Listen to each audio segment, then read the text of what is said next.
September 21, 1939. Just weeks after Germany's invasion of Poland, Nazi forces seize Warsaw and begin a systematic campaign against the Polish intelligentsia.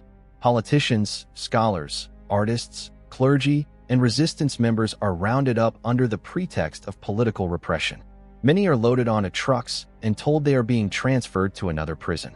Instead, their journey ends in a secluded forest near the village of Palmiry, about 30 kilometers northwest of Warsaw, where large pits have already been prepared.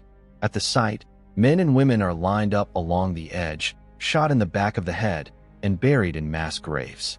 Between 1939 and 1941, more than 1,700 people are executed in this manner. These killings come to be known as the Palmiry Massacre, one of the most infamous atrocities carried out by the Nazis in occupied Poland. Yet, justice will not completely escape the perpetrators. Many of those responsible will ultimately pay with their own lives. But before Palmiry became a site of mass execution, the terror had already begun within Warsaw itself. To the Nazis, Warsaw represented far more than a city. It was the center of Poland's political, intellectual, and cultural identity. The capital boasted more than 900 schools and universities, nearly 200 museums, libraries, archives, theaters, and cinemas, as well as over 900 places of worship for different faiths. Over half of Poland's newspapers were printed there, and its universities accounted for around 40% of the nation's lecturers and students. After the invasion on September 1, 1939, Warsaw was stripped of its capital status and demoted to a provincial city within the newly created general government. Despite this, it remained the living heart of Polish culture and the headquarters of the Polish underground state, quickly turning into a hub of both political and armed resistance. Years later, on December 14, 1943, Hans Frank, the governor of the general government, would write in his diary, "There is one place in this country which is the source of all our misfortunes. It is Warsaw. Without Warsaw, we would not be facing 4/5 of our troubles. It is the center of all unrest, the source from which discontent spreads across the entire country."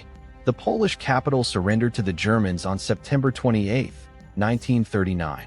Only 3 days later, SS-Brigadeführer Lothar Beutel and his Einsatzgruppe IV, a Nazi mobile death squad, marched into the city. They raided public and private buildings, and mass arrests followed almost immediately. On October 8, 1939, 354 Polish teachers and Catholic priests were seized, accused of Polish chauvinism, and labeled a threat to public order. Soon, Warsaw's prisons, Pajak, Mokoto, the central detention center on Danilowiczowska Street, and the Gestapo headquarters at 25 Suka Avenue, were filled beyond capacity.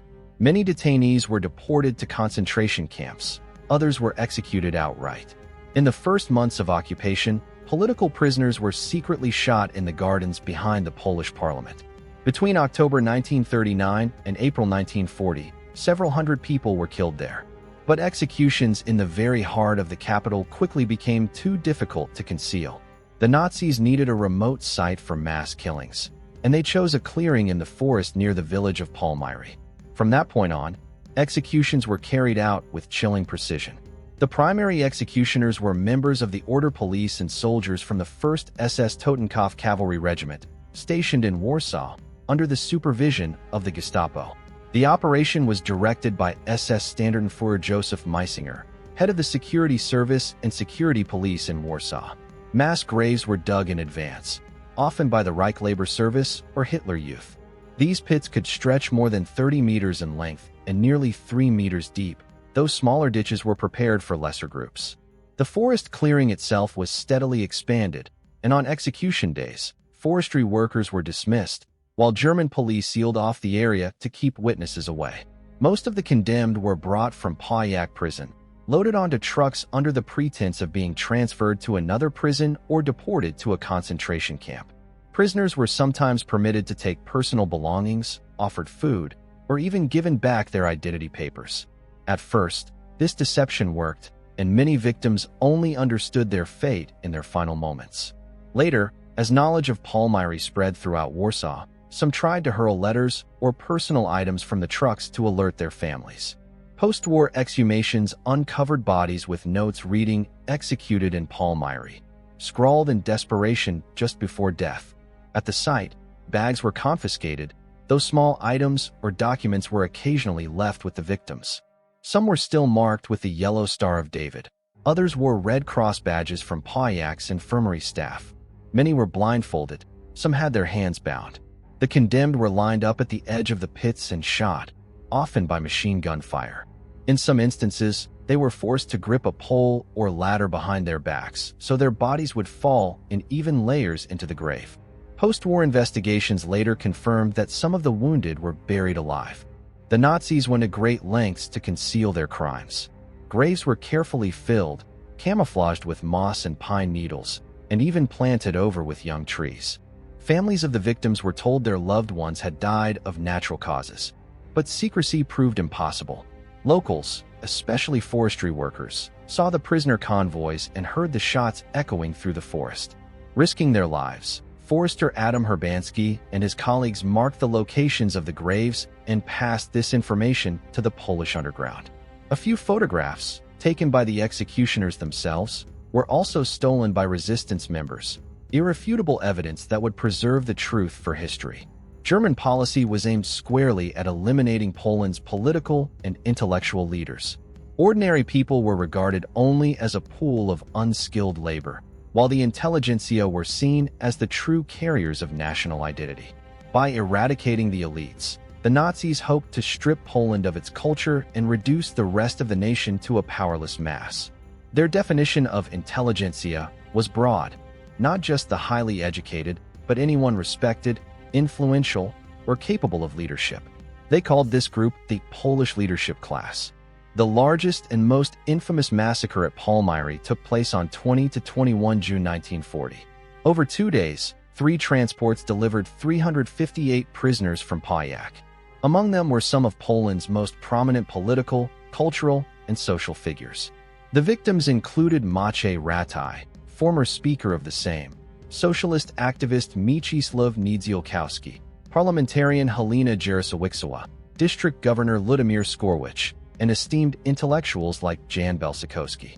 Lawyers, journalists, artists, and industrialists were executed, along with the celebrated Olympic champion Janusz Kuczynski. In all, 82 women were shot in this single massacre. The scale of the loss was devastating, and the purpose unmistakable: the destruction of Poland's leadership class.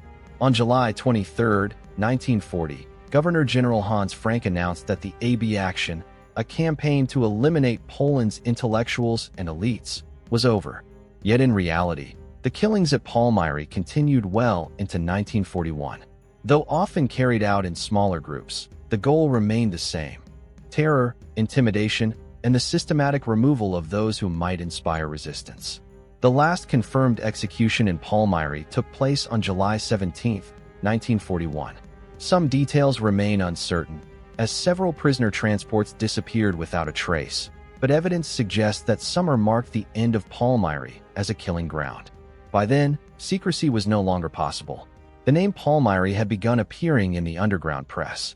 Resistance reports described the executions in detail, and intelligence operatives even secured several photographs taken by the German executioners themselves. After the war, Palmiry was one of the first Nazi crime scenes examined by Polish authorities. Thanks to the efforts of Adam Herbansky and his fellow foresters, who had secretly marked the sites of the graves at great personal risk, exhumations were made possible. From the sandy soil of the forest, hundreds of bodies were recovered. Many were still blindfolded, with their hands bound, undeniable proof of execution. Today, the Palmiry Cemetery and Museum stand as a solemn memorial to the nearly 1,700 victims murdered there between 1939 and 1941. Not all of those responsible for the massacre were brought to justice, but in several cases justice, or vengeance, eventually found them. The first was SS-Brigadeführer Paul Motor, SS and police leader of the Warsaw district in 1940 to 1941, who oversaw the units that carried out the executions. He was killed in action on the Eastern Front in February 1942. Ludwig Fischer, governor of the Warsaw district and a key architect of the terror campaign, was tried by the Supreme National Tribunal in Warsaw, sentenced to death, and executed in March 1947. Another central figure was Joseph Meisinger, commander of the German security police and SD in Warsaw from late 1939 to early 1941. Infamous as the Butcher of Warsaw, Meisinger played a direct role in the AB action and personally oversaw transports that led to the mass graves in Palmiry. Like Fischer, he was sentenced to death by the Supreme National Tribunal in 1947 and hanged. Justice also reached Hans Frank, head of the general government. After the war, he stood trial before the International Military Tribunal at Nuremberg, where he was convicted of war crimes and crimes against humanity. On October 16, 1946, he was executed by hanging. During 5 years of Nazi occupation, an estimated 6 million Polish citizens lost their lives.